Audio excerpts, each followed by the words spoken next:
Alrighty.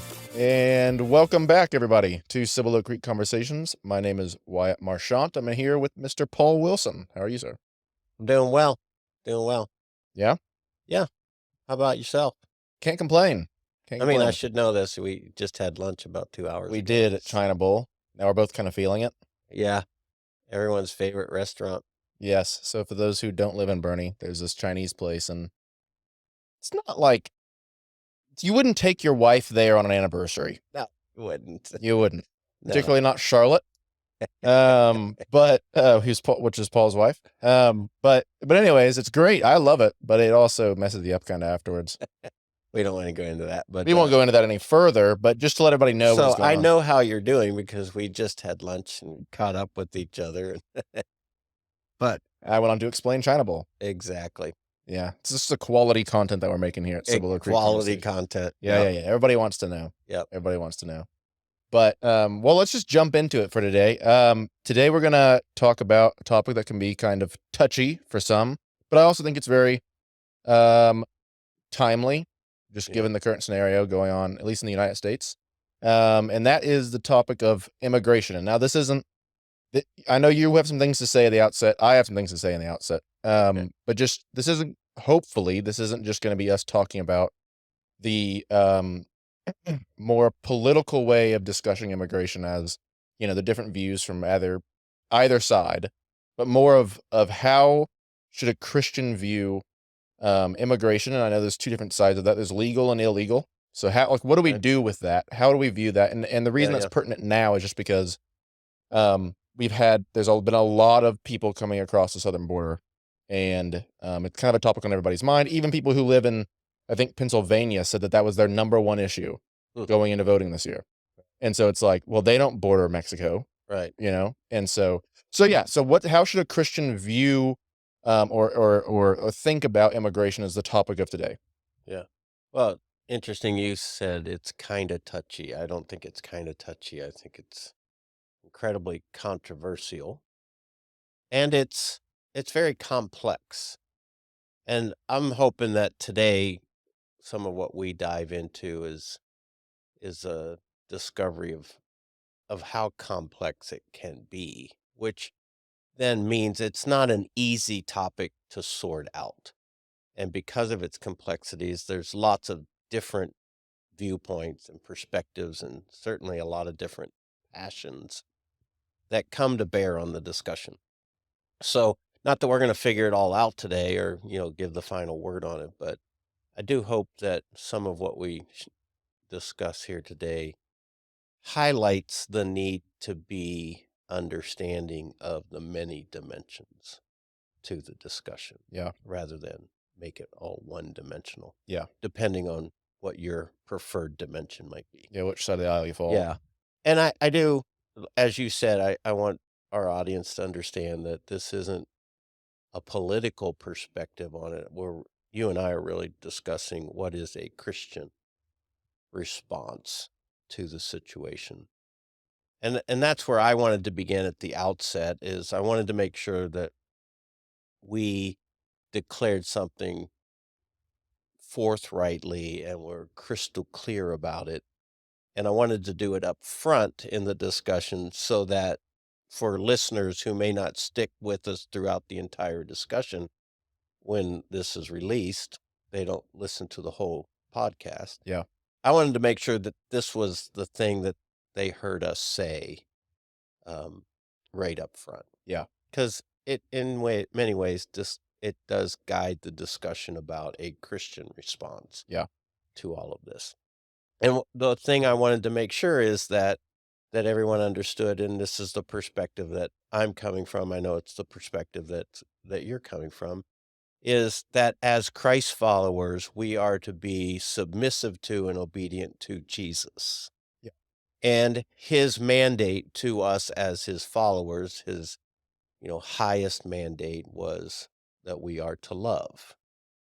I love it how James describes it, the royal law of love. The law of Christ is to love. And so we as Christ followers, we are commanded, instructed, we are mandated, whatever word you want to use, our response to everybody and anybody ought to be one that's driven out of a spirit of love, to be loving. And that takes on a whole gamut of expressions. That's to be understanding, to be compassionate, to be sympathetic, to be helpful, to be supportive, to be kind, all to be respectful. That is intended to be the way in which Christians behave regarding anybody. Yeah. And therefore, the other way of saying that is there's no exception to a Christian treating somebody with love, like none. There's no exception based on race, no exception based on demographic, no exception based on gender, no exception based on age. There's no exception. A Christian is to treat another person with love. They are to be loving. And so I just want to begin there that as a guide throughout the entire conversation, I will always be whether I'm saying it specifically or not, I will always be driven by the priority of behaving in love to any person that I encounter. And like I said, there's no exception because even in the discussions of love that Jesus had, we were instructed to love our enemies. So you can talk about the person who's the furthest away from you, the abusive person, the person who's persecuting you, the person who's taking advantage of you, the person who is treating you in an abusive manner. We, as Christians, we're still called to love. Yeah. Now, we can get into a really interesting discussion about a definition of love. Like, what is love and how does it behave? And I think important to this discussion is there's nothing about a healthy understanding of love that says I must tolerate everything, that I must excuse everything, that I must kind of lay down and roll over about anything from anyone. That is not necessarily a healthy expression of love. Yeah. Love is about a genuine interest and a genuine move toward doing what's best for another person, but that's not always then at the expense of myself or expense of others. Yeah. So I just wanted to make sure that when, in the first few minutes of this podcast, as this discussion unfolds, that it's been made very clear. Christians are mandated by our Savior that we are to love. Yeah. And so in this specific discussion about immigrants and immigration, as Christians encounter individual or groups of immigrants, our highest priority or our highest calling is to act in love. Again, with the healthy and proper definition of love, but we are to be kind, we are to be respectful, we are to be helpful, we are to be supportive. That would be a reflection of Christ in our life. Mm-hmm. With all of that said, love is certainly the the primary expression. It's just not the only expression or the only matter that comes to bear on this issue. And I think as the discussion unfolds and I share some of what I have come prepared to talk about, I want to try to bring a wise balance to it that it's not only about love. There are other dimensions to the discussion that have to be considered. Yeah.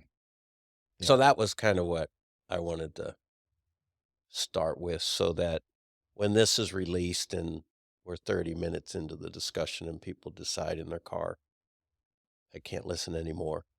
I wanted to make sure this wasn't kept to the end and then they never heard that part. Yeah. Absolutely. No, I think it's very important. Yeah.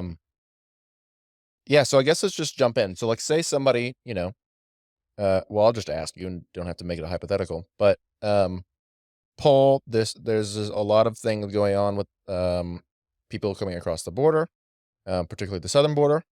It seems to be an issue. There are groups that facilitate this. There are groups that try to fight against it, like Texas, for instance, is right? operating. The Supreme Court actually just said that we have that Texas has legal jurisdiction to essentially protect its border, even if the federal agents do not. Right. How am I supposed to see this as a Christian? What am I supposed to? uh, The compassionate side, it's always presented as, well, I'm supposed to just we need to let anyone come in, and no matter who, just because they're wanting to have a better life. Yep. So how am I supposed to see this? Yep. Yeah. So that's a great question, and it's a dilemma. It's a common dilemma that is creating the controversy and creating the upheaval and creating all the the angst about this. It's a very real thing. So maybe let me start with some broad strokes. We'll answer the question, but let me give you some background as far as I see the situation. Again, I read quite a bit.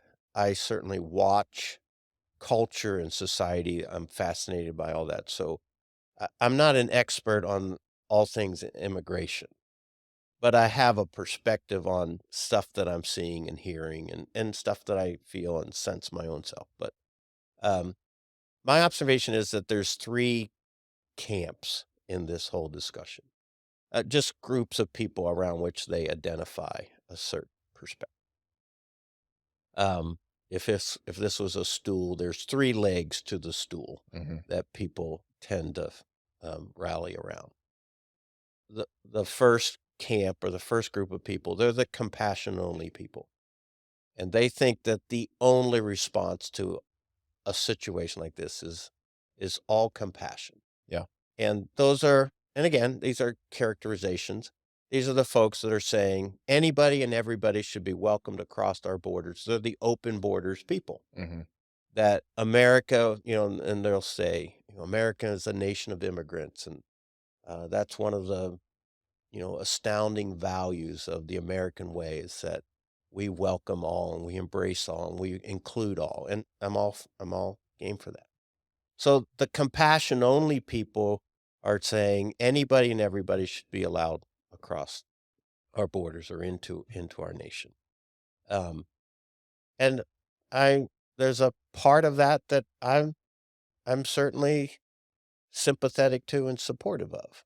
But here's where I say there's more dimensions to the discussion than the compassion only. And again, my observation, again, just my perspective, it seems that in the compassion only camp, if somebody offers a discussion around any other factor other than compassion, they bring up any other concerns or any other dimensions to the issue, they are often then immediately characterized as having no compassion. Mhm. They lack compassion because they brought up a "yeah, what about?" or a "yeah, but," or "what do we do here?" So if you resist the compassion only camp in any way, you're immediately characterized as lacking compassion. Yeah. And then that often spirals down into labels. You discriminate, you're a racist, you're a fearmonger, Xenophobe, yeah, fear of other. xenophobe, anything. So that that labeling almost happens immediately, which what we have to call that for what it is. That is nothing more than ideological bullying designed to push people away. And basically, it shows the weakness of the compassion only argument. Yeah. They're not prepared to have an intelligent discussion about other factors that come to play in the situation. So you got the compassion only crowd. Another crowd, another camp, the other leg is the safety and security crowd. And they're concerned about open borders because it poses a threat. We don't know exactly who all is coming across our borders, and we have proof and we have fact and we have evidence and we have case studies that not everybody who comes to America, not everybody who comes across the border has the best intentions for America or are really truly embracing the values of America or the culture of America, the way of American life. And Mhm. so their intentions in coming to our country are not on the up and up. And there's the risk of, with open borders, unvetted people, that we we put our own citizens at risk. Yeah. And so these are people who are, they'll rally around, well, we're not for open borders. We think that there ought to be a process, and we think there ought to be limits, and we think there ought to be criteria around which a person's allowed to become a citizen of the United States. And really, so these people, they get portrayed as extremists because they're just afraid, and they think the worst of everybody that comes across the border. Some, yes, but that's not necessarily a fair characterization. Sure. All these people are is they're saying anybody we'd love to open our borders and include people from other places, particularly if they're living in very difficult situations. We welcome them, but we can't do that and put our own people, our own way of life, our own quality of the American experience. We can't put that at risk. And so those people in that camp, they often look at sort of what's happening on the border as chaos. Literally hundreds of thousands of people coming across our borders, and they're not being properly vetted. They're not being properly kept up with. I mean, they're released and there's no follow up. There's not um, an effective system in place to keep tabs of them through the process. And so these folks in this particular camp are just feeling like it's just chaos. And it's not that they lack compassion, they just aren't comfortable in chaos. And they're just looking for some sense of control about the situation. And it's fair. It's fair to um, situations like education and schooling. It's fair to the laws of the land. It's fair. It's fair to the economy. There's so many legitimate concerns about why they don't like the chaos. They just want something that feels like control. And so I think when you bring up the illustration that people in Pennsylvania are polling on this particular matter, it's not because they have anybody coming across the border because 'cause they're Pennsylvania.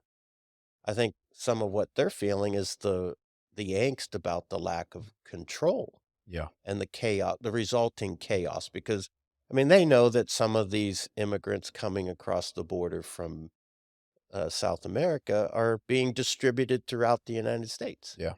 and they're arriving in places in Pennsylvania, and New York, and Illinois, and Florida, and California, and they're seeing some of the implications of that, and so they're feeling it as a voting issue because they don't like the chaos. Mhm. So you have the compassion, you have the security and safety, group, and then, the third leg is the folks who are just wanting justice to be valued and honored. In other words, they just wanna see the laws kept. Yeah. And here's generally where they're coming from. They're saying, "Well, we have laws, immigration laws in place. We have a constitution, then we have, a whole subset of laws that come out of that constitution that people have voted on and have been properly supported to become guiding laws of our court system and our judicial system." And so they're saying, "We just wanna see the laws obeyed." And so there's 2 factors to that. Again, from my, you know, reading the landscape. One is they think it's terribly unfair that people who've come to the United States seeking citizenship, who are going through the legal process, and they're, doing the work, and they're submitting to the accountability, and they're doing all the legal things. And yes, it may not be the most efficient process. It probably could be done differently or better. But until a time that that's been created, we have these laws. Yeah. So you have some people who are going about the citizenship process legally, and it seems really unfair that literally hundreds of thousands of people are allowed to cut in line, basically. And they're superseding or um, they're ignoring the process, and that's at the inconvenience of folks who are trying to do it legally. People coming in and taking advantages of resources and infrastructure that was created for a legal process of immigration is now being abused by people who are essentially cutting in line Yeah. and not doing. And so there's people go, that's wrong and that shouldn't be allowed and that's not sustainable. The second dimension of this, and I think this is where a lot of Americans are feeling the rub, is we have politicians who would point their finger at all of us and say, you need to be law abiding citizens. And then they are ignoring the laws on the books in order to provide for a group of people who aren't necessarily abiding by the laws. Okay. Yeah. Okay, does that make sense? Mhm. So I think part of the real rub here, particularly as we look toward the election cycle coming up, many Americans are just saying, why is it that our government representatives that we vote for, that we choose, why are they insisting that we be law abiding citizens, but they are ignoring the laws in deference to anybody, but particularly people coming from another part who of the world who aren't the citizens of our nation. So I see these three, groups of people who are really battling around a defense of their particular concerns. And the way I see it is they're all legitimate concerns. Compassion's a concern, safety and security is a concern, and justice is a concern. And there may be some other legs to that stool. Those are the three big ones that I seem to read more about and hear more about.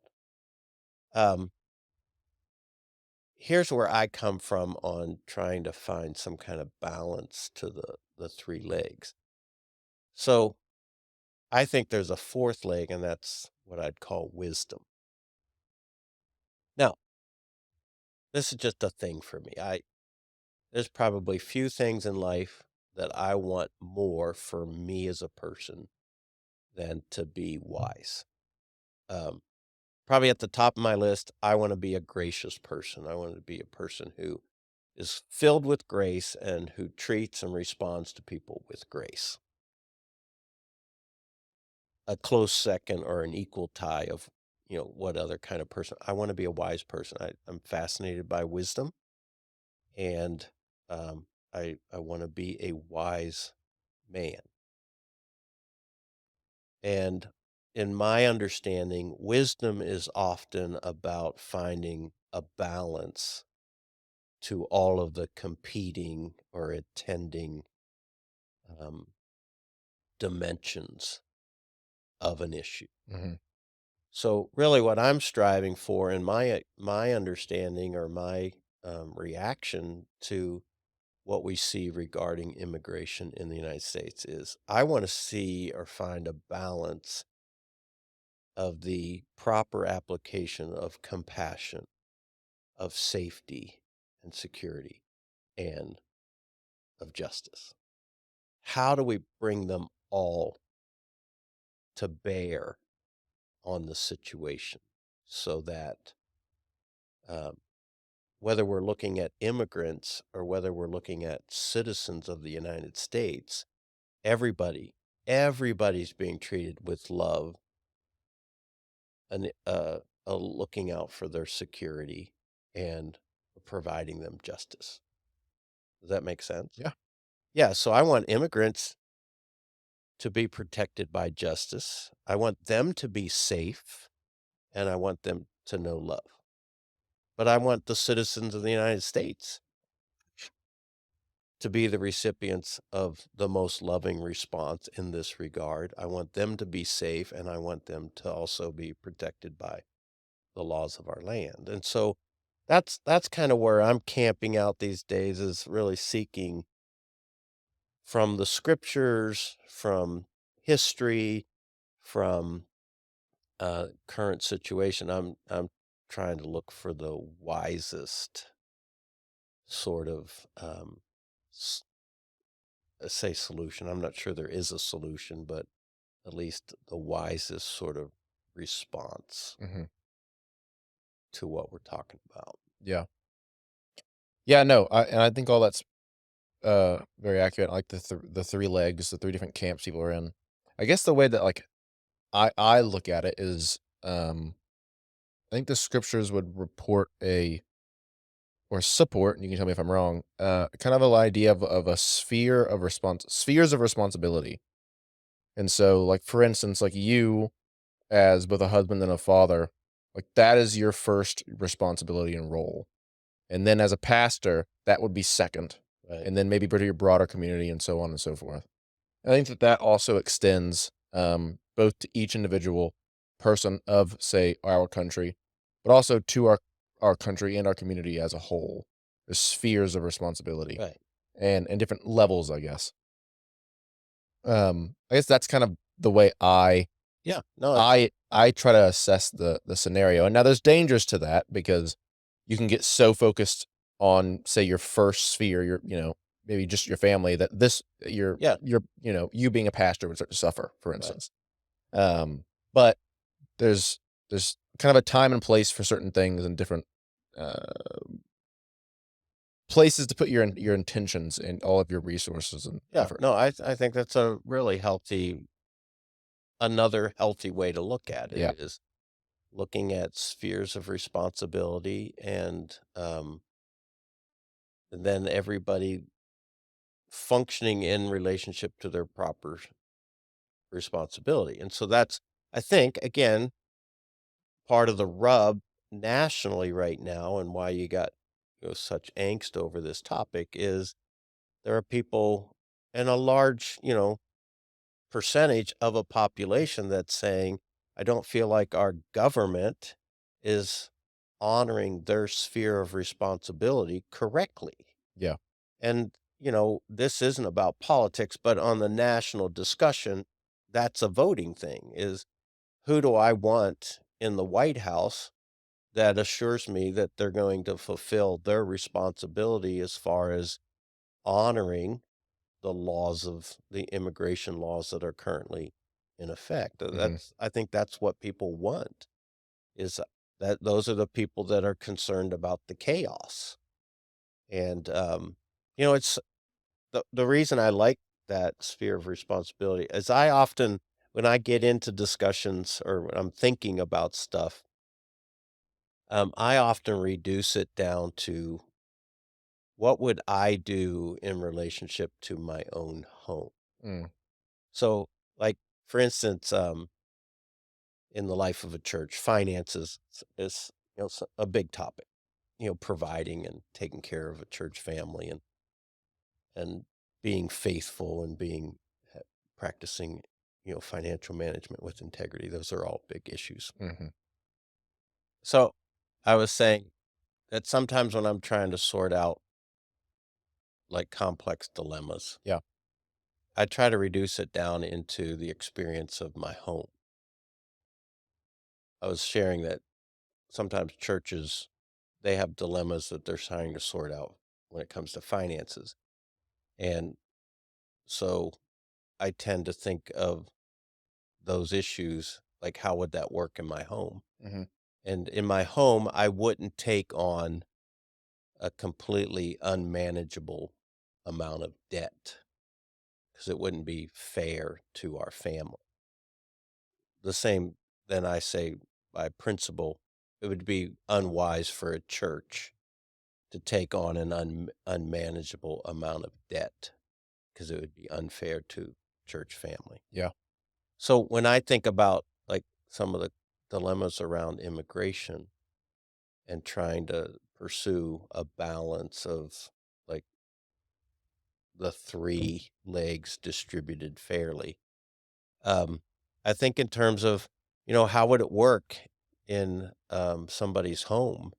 And you could take the most compassionate advocate in the world, and they're like, anybody and everybody, they're all welcome. Well, bring 300 people into their home, 300 complete strangers they know nothing about. They don't have any idea of who these people are, where they came from, know nothing about them. And they're suddenly come through your door and they're setting up house in your home, and they're commandeering bedrooms, and they're using bathrooms, and they're using your car, and you have to, feed them, and you have to provide medical care for them and clothes for them, and suddenly the most compassionate person in the world is gonna have some issues. Forget 300, 1. Yeah, There's exactly. videos of people. It's funny, but yeah, there's Yes. videos of that. Yeah, so one is puts most people over the edge. Yeah. But when we talk about like this just open borders idea that as many in every, so if you just take 30 people that invade a home, and I don't mean invade in a derogatory way, they just come through the doors and expect to be sheltered in your home. I don't care how compassionate you are, you're gonna suddenly be concerned about safety and security Yeah. because your kids live in that situation It's too. the same reason why I lock my door at night Right. and I have a Ring doorbell so that way I see who's at the door. Right, so that's not a an illegitimate concern, Yeah. it's a legitimate concern, and so I think, um, those are the kinds of ways that I try to think through what's the balance of the right thing to do. So, going back to your original question that kinda kicked this off, when I look at the numbers that we're seeing of people crossing the border, and they're crossing illegally, I'm going to respond in the way that says, yes, I want to provide all the love and support that we can for people who are living in hard situations in another country. But I also want to see it done fairly in keeping with the law. And I want it to be done with a certain amount of control that I can ensure the safety of everybody involved. And so that's kinda how I think about it in trying to bring some balance or wisdom to what my response should be. Mhm. Is there anything in scripture that points I mean, I know that there's love and there's also the 3 things you named off were, compassion, a sense of justice, Sense of security. and a sense of security, and, I think God is all 3 of those things, Sure. and he's not any more one than the other. Right, Like, he can't be it's inconsistent with his person. right. That's deep more deeper theology, but, um, and so I think that I if we're I if in that, if we're trying to then be, um, image bearers of him, be like his son, then we have to try to practice all 3, like you're saying. We're to Right. strike a balance between the 3. Yeah, so a healthy Christian response or a legitimate Christ-honoring response isn't only about compassion. Christians also should seek or endeavor the priority of safety and security, protecting the people that they're responsible for, and they also ought to be every bit as they ought to advocate every bit for justice and the honoring of laws. And so, um, yeah, I do think that the Bible speaks to all of these directly and indirectly. Now, here's where I think the biblical discussion gets a bit misused. And I just had this question 2 weeks ago from somebody in our congregation.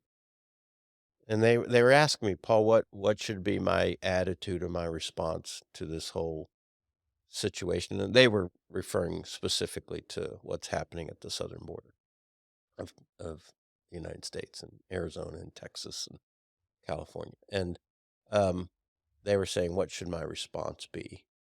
And they immediately went to the Old Testament. They said, I know that there's verses in the Old Testament that says Israel was supposed to be kind and compassionate and helpful to the alien, the sojourner, the foreigner. And we want to immediately take Old Testament law and bring it into a 21st century context and say, well, the Old Testament said I'm supposed to treat these people with love and acceptance, and I'm to protect them, and I'm supposed to provide for them. Therefore, that must be the correct Christian response here in the 21st century. And I go, wait a second. There's principle in the Old Testament, but there's also some historical differences, some cultural differences, and some, a big word, hermeneutical differences between what we read in the Old Testament and what we do in the New Testament.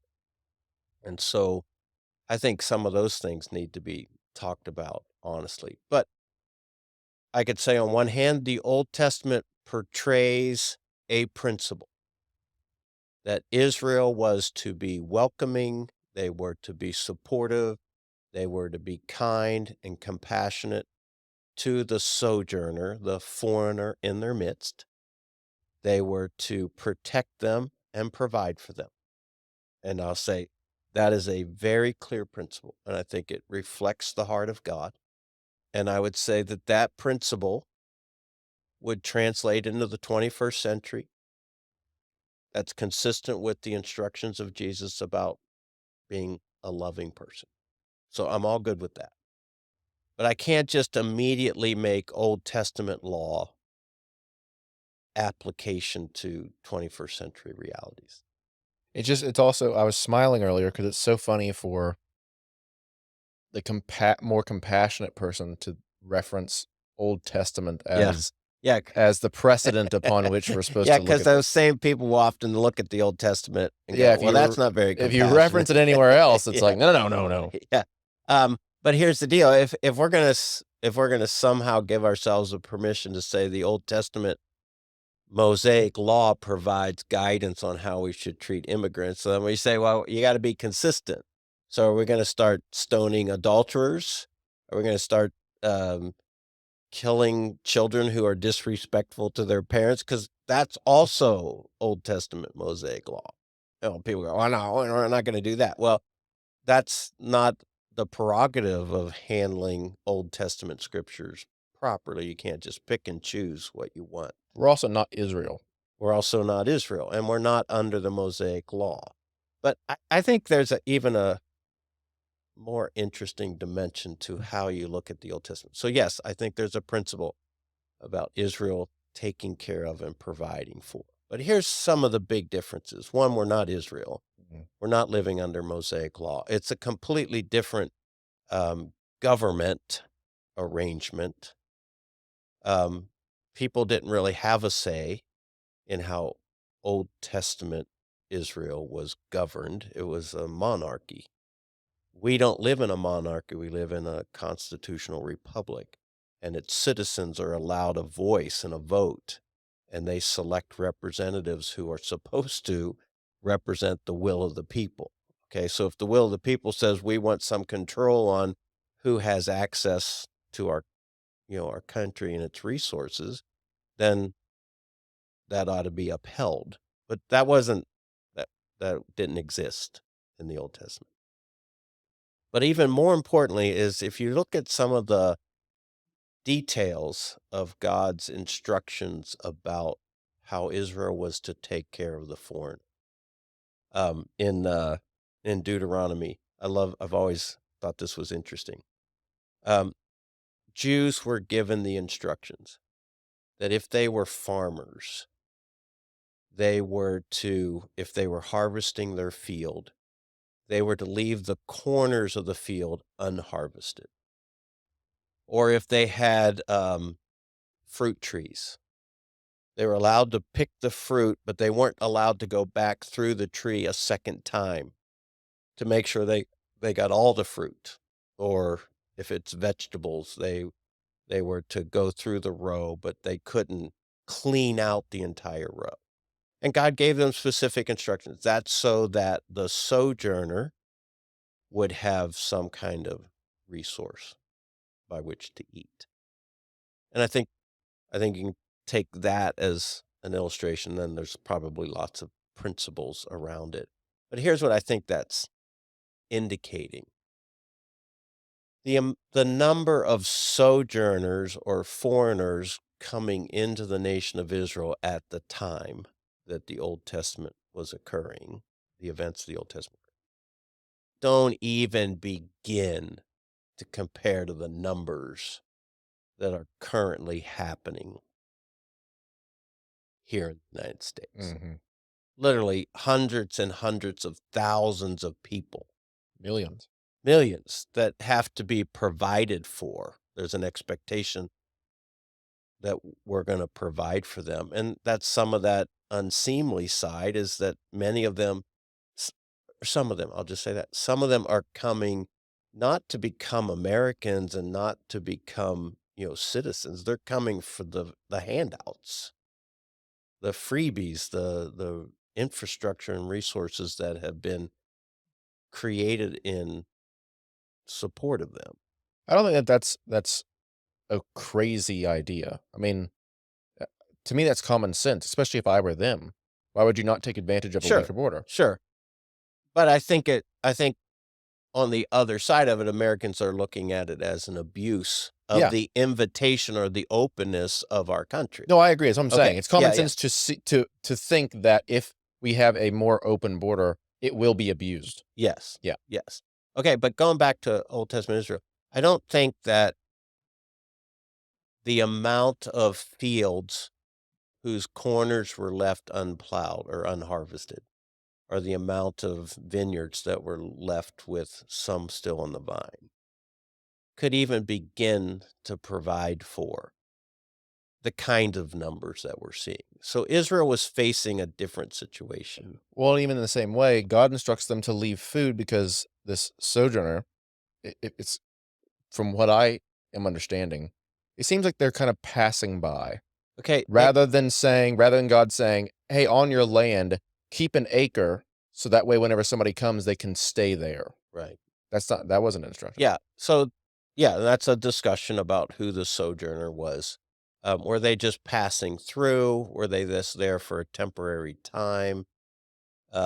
Or were they coming to Israel? And this is a possibility.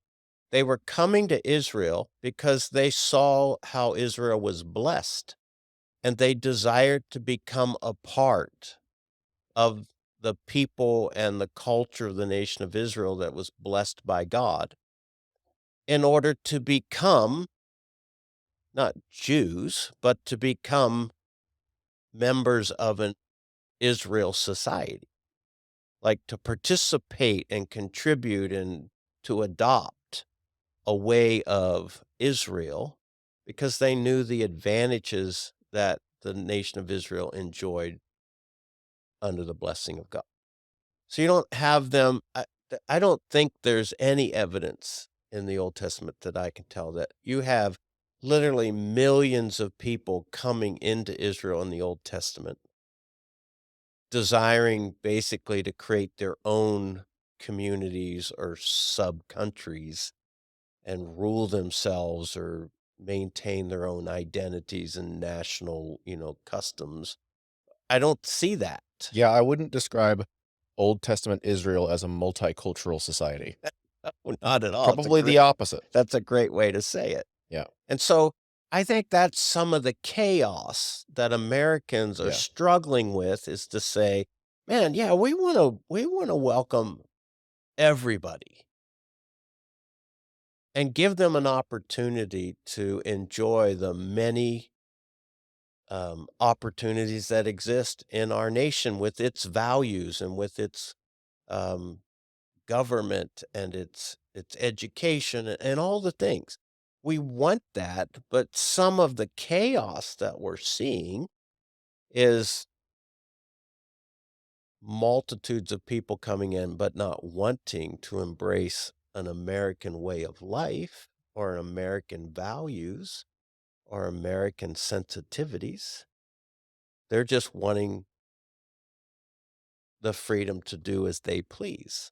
Well, and because they're not going through the process, and this is some of it can just be ignorant on their side. They don't even know that that's an expectation of them Right. because they aren't going through the process. They're not being taught anything about America. They're not, Yeah. and so they just think they can just come and then it's not their fault if they're unaware of an expectation. Sure. And that's true on many part of, Yeah, but I don't think here's where I might get myself in. let's go. Let's go. It's you and not me. Um,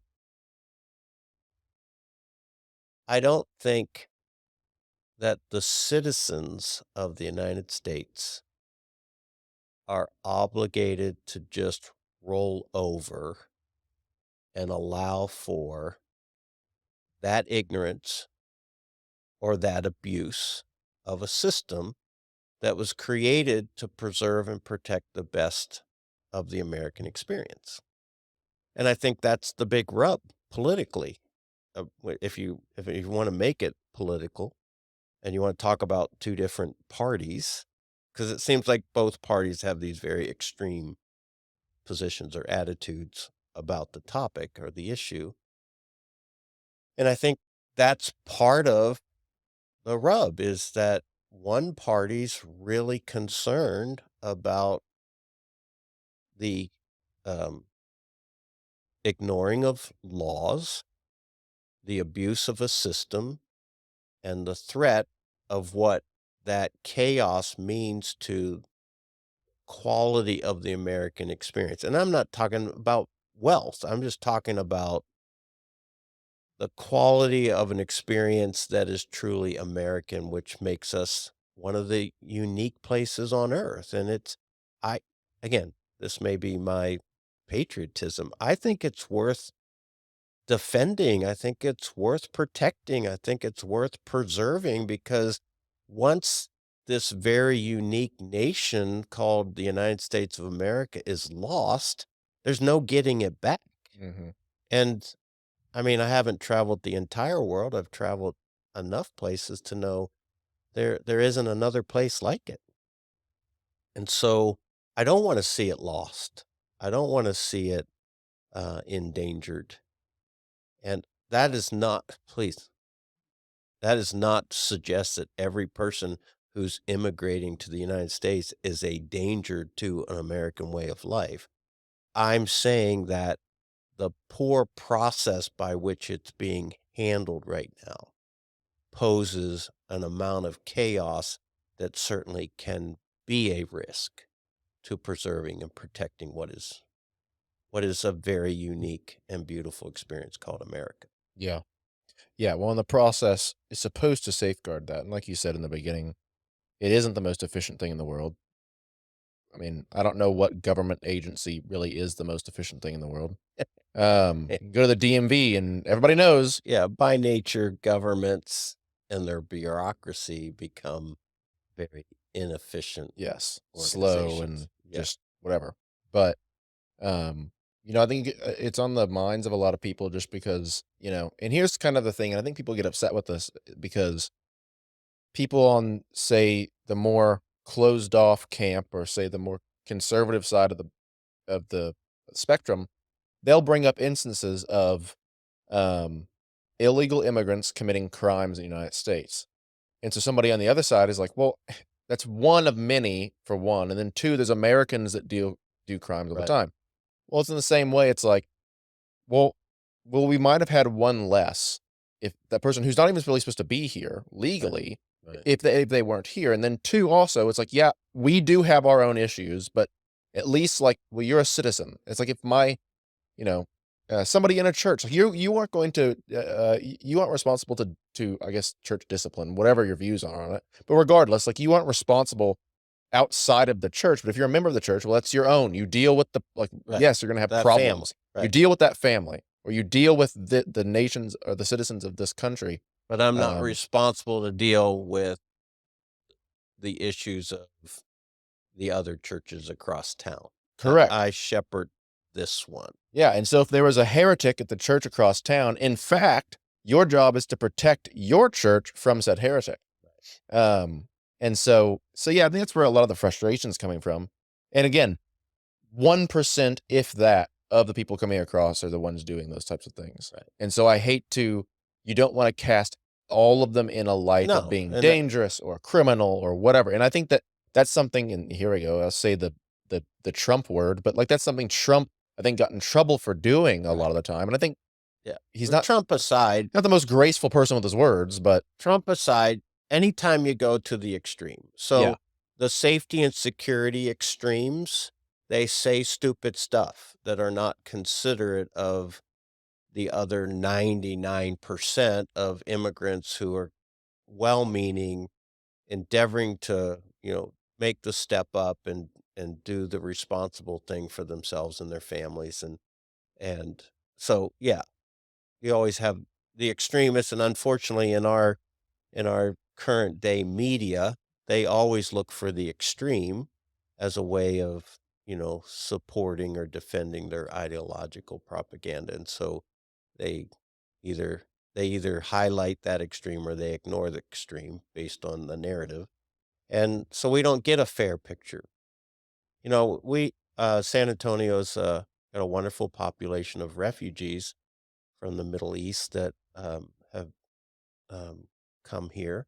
And I've had the opportunity to rub shoulders with them and hang out with them and get to know some of them. And they're just absolutely wonderful, beautiful, delightful people.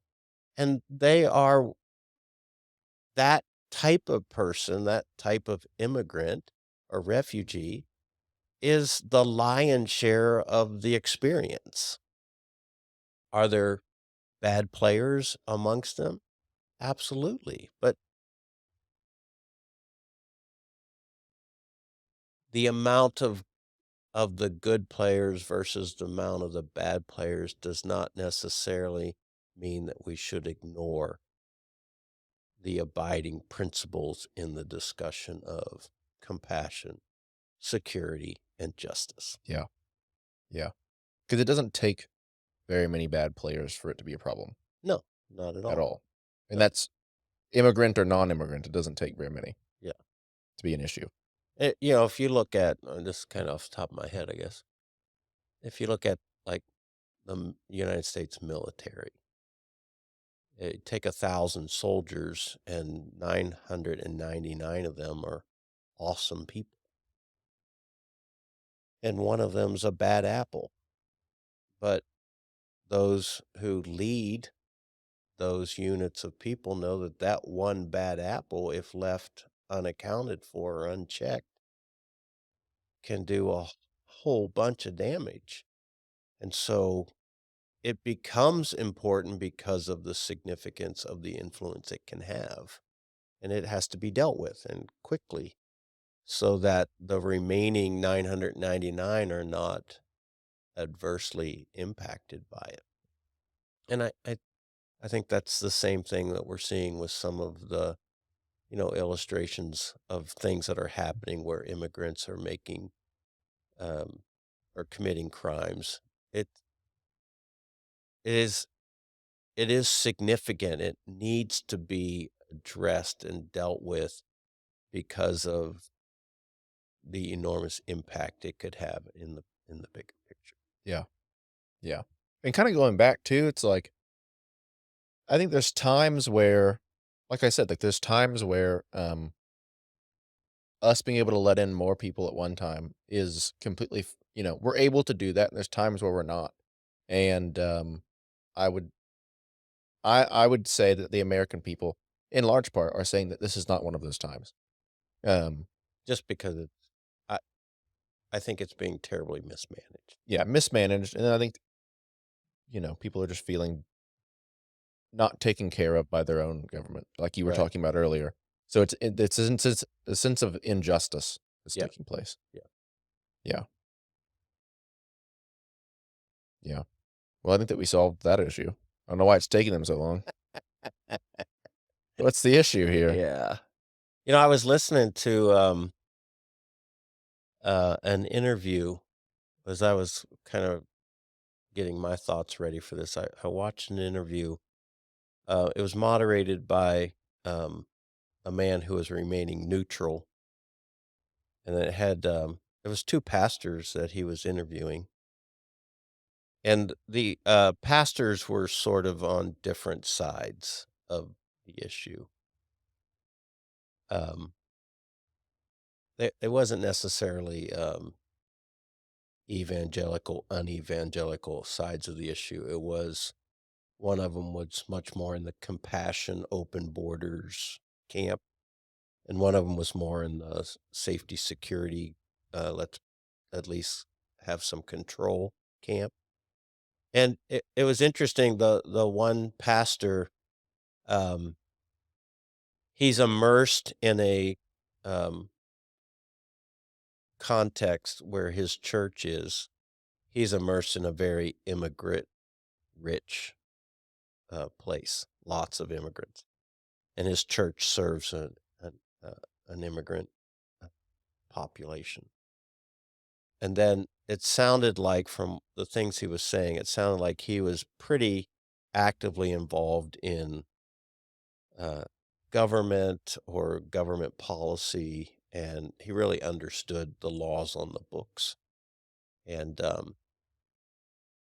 it was interesting to hear him talk about the way that the United States is succeeding and the way that it's failing in trying to enact consistent policy in order to provide for a sense of order to the whole situation. And so I found him interesting in the sense that man he was talking about things I don't know or I'm not aware of or certainly am not versed in about laws and policies and government agencies that all exist as a way of trying to provide a context for the reception of anybody and everybody who wants to come to America and start a better life, however you want to say that. Um,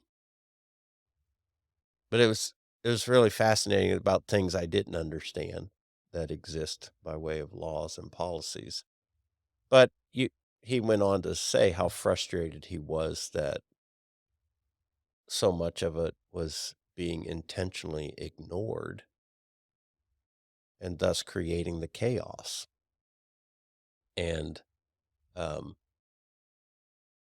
yeah, so for the person who's every bit as compassionate and caring and loving and supportive and kind and respectful of somebody from another part of the world who's coming here, their concerns about safety and their concerns about justice isn't about they lack compassion. They're just looking out for some other dimensions of the situation. And I respect that because in my search for wisdom, I have to recognize that it is more than just about compassion. There are other biblical, spiritual values at stake. And trying to integrate all those things I want to say an equal way, but I don't mean equal proportional. Um, Here's what I mean by that. If you bake a cake, do you bake cakes, Wyatt? No, No. Your wife does because I know she's quite a cook. she does indeed. Okay. Um, she follows a recipe for baking a cake. It calls for flour and it calls for milk, but it doesn't call for equal amounts. There's a proportional amount of flour and there's a proportional amount of milk. It calls for some eggs and it calls for some sugar, but they're not equal amounts. They're the appropriate amount in order for the cake to turn out.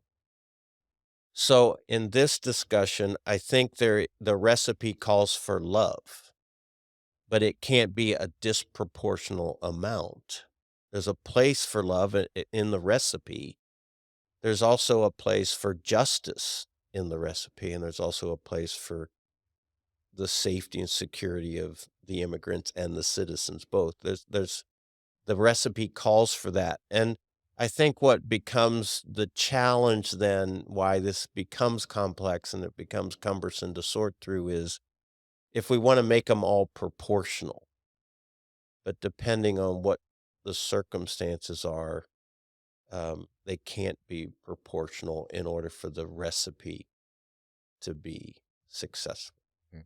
There are gonna be situations where love takes a backseat to justice, and there's times justice has to be, considered through the lens of safety and security.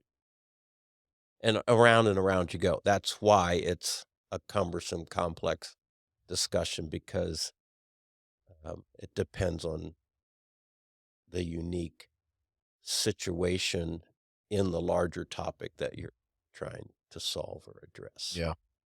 Well, something else to think about too is that so many of there's that saying of the road to hell's paved with good intentions. Yeah. And it's like so many of the uh, plans or actions that were taken out of, say, love or a sense of love or a sense of compassion, or vice versa with the sense of justice or whatever, it causes other issues. I mean, something that I think gets kind of lost in translation is um, San Antonio, Houston, and I think Dallas is known as the Devil's Triangle for sex trafficking. Mm. Like it's like the world's where Houston's like the world's hub Yeah, yeah, I've heard that. of sex trafficking, Yeah.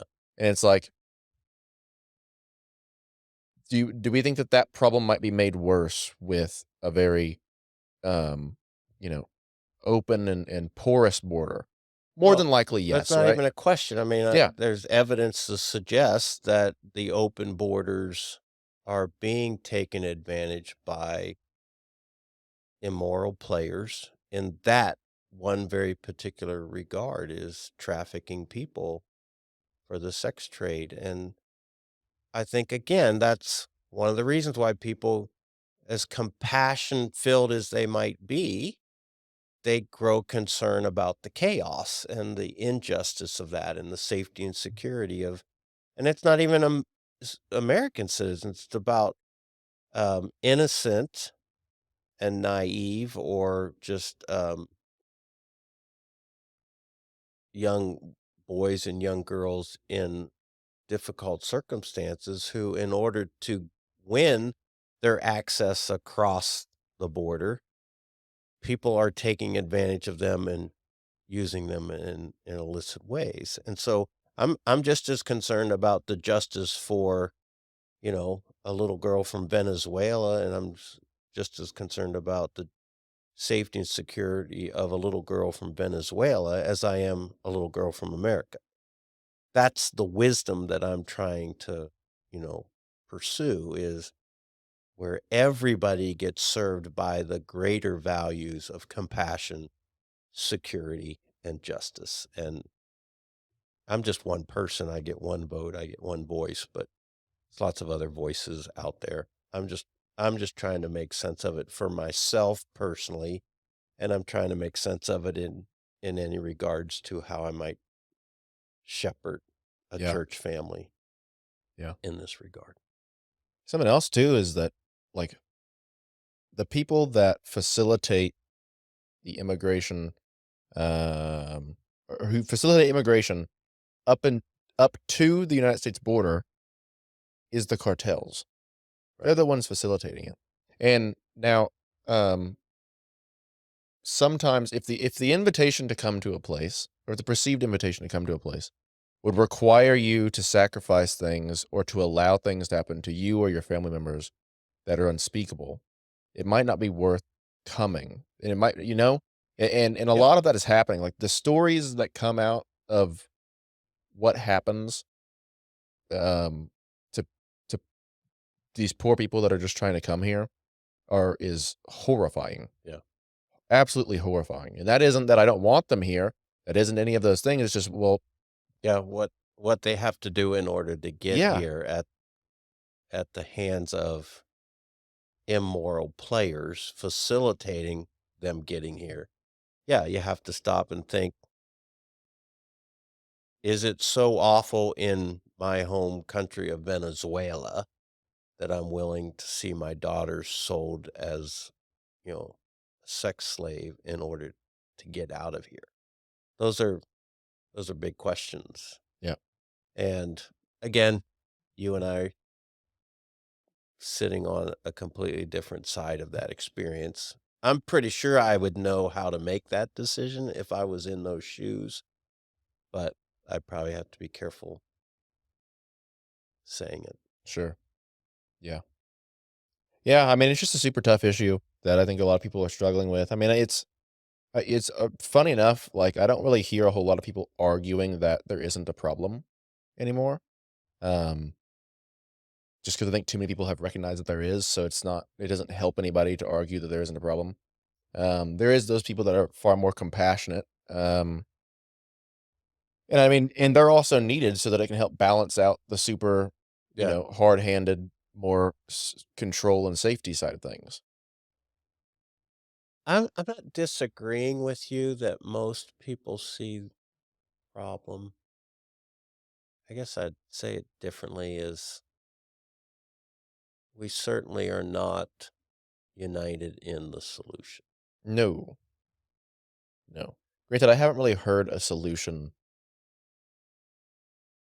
There haven't been solutions offered by some legs of that stool, some camps. Right. I don't know what their solution is. I know one side, but I don't know what the other side is. Now, I'm all for making the process easier, which is, I think, what their argument would be. Yeah. Um, but I think also just like the general numbers just make it so difficult that I mean, it would take thousands of people to Right. facilitate any kind of process.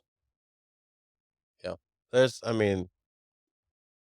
even know if I should bring it up, but I mean, again, I like to look at all of the different angles that are being bantied about because I like to consider all the perspectives to help me figure out the wisest way to do it. And I mean, there's some pretty strong evidence out there that's indicative that the American government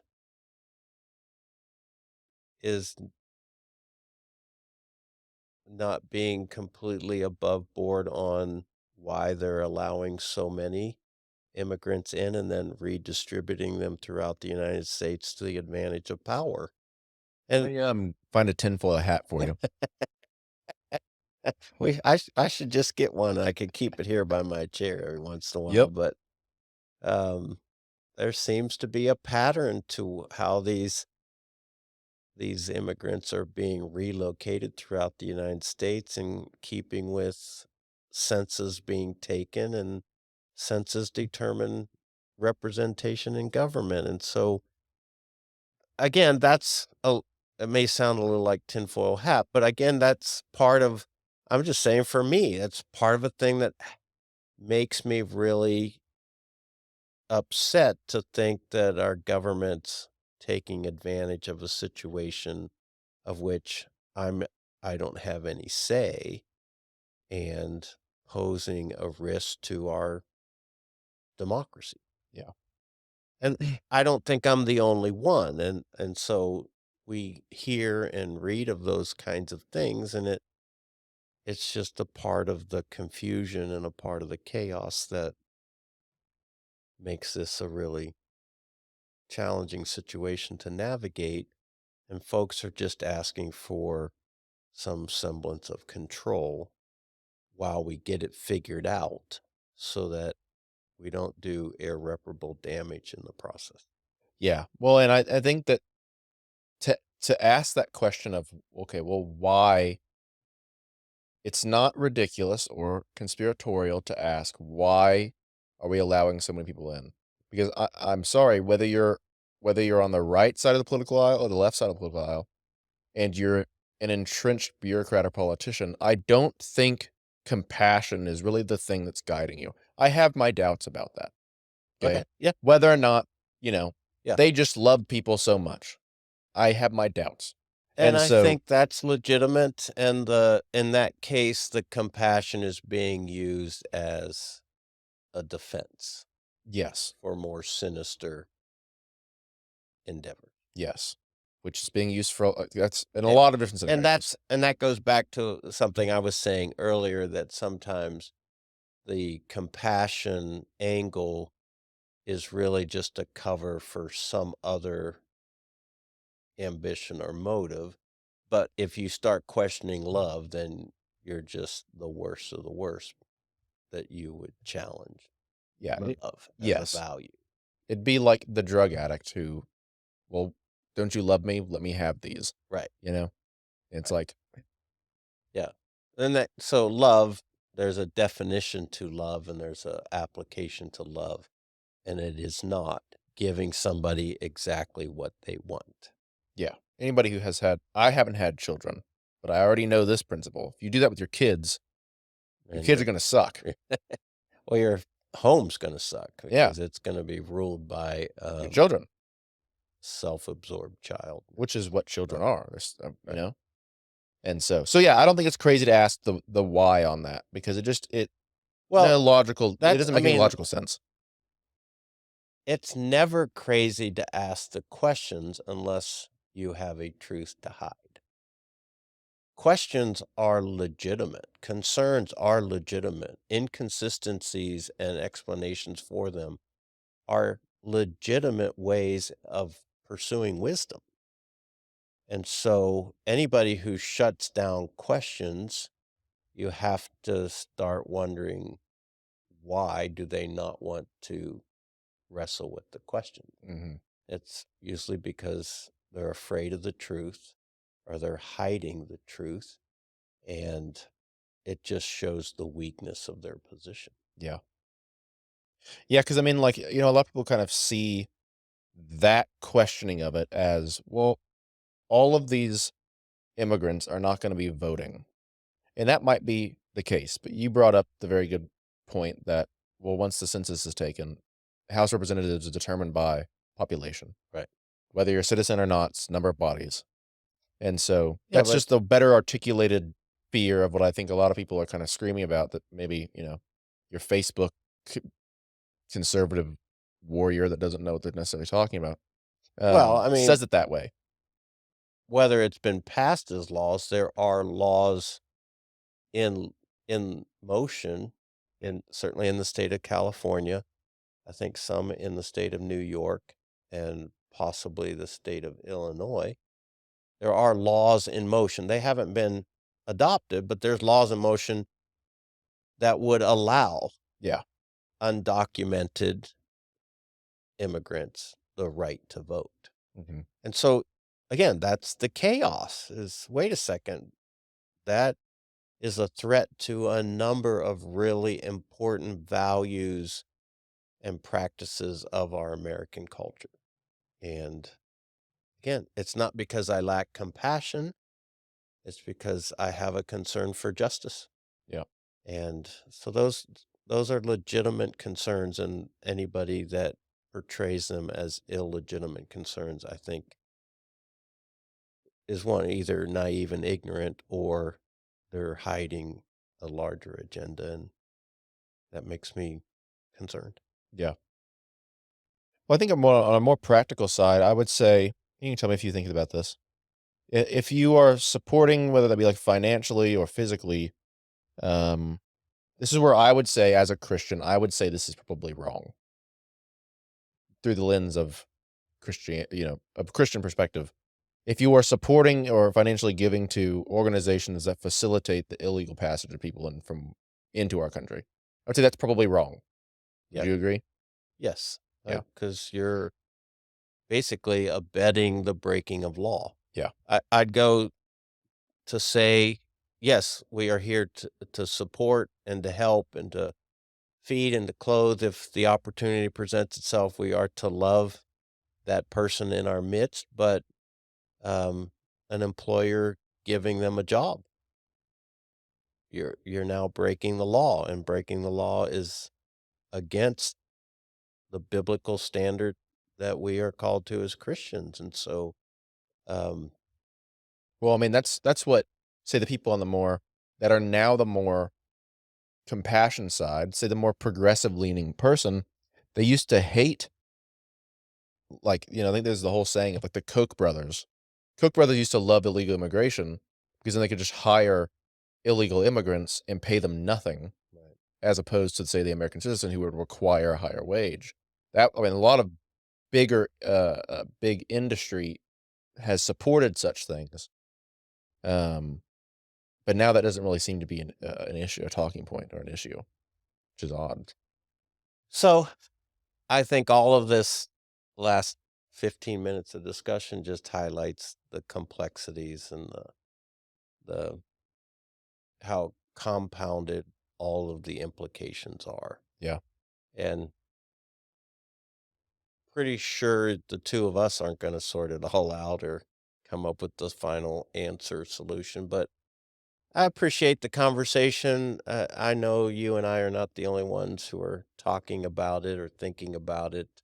Um, I'm sure in our congregation alone, there's lots of discussions about it from all three legs of that discussion. Um, so people are wondering. At the end of the day, some Christians are wondering, how do I think and respond to this issue from a biblical, Christ-like kind of way? And I think it's a mistake to say the only way to respond to it is through the lens of compassion. I think the proper way to think of a response is about the consideration of other values in keeping with compassion, and that would be justice, and that would be safety and security, and probably 4 or 5 other ones that are kinda subtext to all that, but, um, at the end of the day, for me, uh, the best response is a wise response, not a loving response. Yeah. It's a wise response, and my best take on wisdom is trying to juggle these 3 balls in a way that's really consistent. Yeah. Yeah, prudence is the word that kept coming to my head. Ooh, that's a good word. Yeah, to be Prudent. prudent. I think it's been a couple of podcasts till we've highlighted one of your words. Yeah, right? Is that one impressive? Yeah, prudence. Oh. Well, it's impressive because you just don't hear it very much. Oh. I thought you But were gonna say leave it's it impressive because it's coming from you, and I was like, "Well, No, I you was son gonna of a say gun." that doesn't surprise me coming from you. We're celebrating that you as a 25-year-old young man even have prudence as part of your vocabulary. As sad as it is to say, that is impressive, and I'm not trying to toot my own horn, I'm sad to say it, You're sad to say what? that it is impressive as a 25-year-old man. Oh, okay, I Words see like what you're that are not uncommon for me to say. right. That just reflects you're a deep thinker and a wide reader, and um, you like to talk about big ideas and big things, and that's admirable. Yes. Yeah. Hitting the bar was so low. Well, I enjoyed this conversation. Yeah, good discussion. Again, not the final answer or anything, but a lot to think about, and I've enjoyed the discussion too. I guess we have a couple of other really good discussions on the docket. Israel's gonna be one of them. That's for sure. Yep, that one's due any time now. Yeah, that one is necessary. I need a couple more weeks to get prepped for that. Gosh, might take longer than that, But but editing this one, this is probably going to turn into 3 episodes. maybe, but 15 minutes was just me fixing the cameras, so. Right. Well, But thank you, sir, for another good Cibolo Creek conversation. indeed. We'll see everybody next time. We hope you enjoyed this presentation of Cibolo Creek Community Church. If you did, please consider supporting the ministry of our church. Your donations make a difference. To check out more resources or to share a gift, please visit us at cibolocreek.com. Thanks for listening.